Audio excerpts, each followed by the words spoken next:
ទីក្រុងកែព្រាបានឋានសួគ៌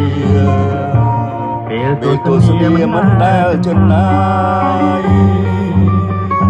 វាលពងខ្សាញ់សូភារៀបឆាតចាយសមុទ្រអន់ឡាយឆ្ងាយអន្តរាយ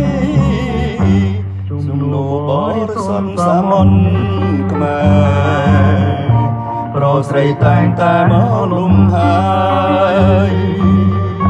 ខ្លាំងងូតឹងក្លាប្រលែងឆ្លងឆ្លើយខ្លាំងគៀកកាយដោយក្តីស្នេហា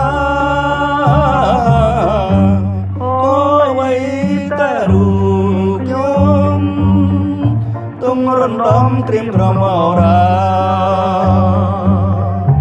មានតែផ្ទៃជលសាទើបដឹងថាតើខ្ញុំព្រួយរឿងអ្វីធម្មជាតិមានក្រុមទាំងអងអនចង់អនទងហារទេតែចំពោះខ្លួនខ្ញុំនៅខ្វះនៃ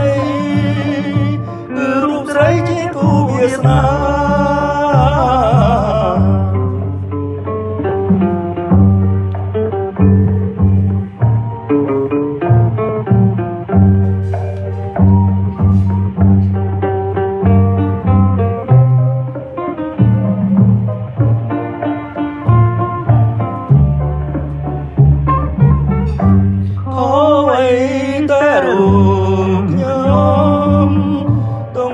ដំក្រៀមរមរា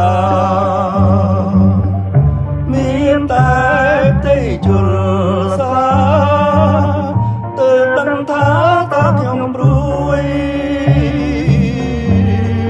រឿងអ្វីធម្មជាតិមានក្រុមទាំងអងអនខ្យងអនទងហារទេតែចំពោះខ្លួនខ្ញុំនៅខ្វះនៃ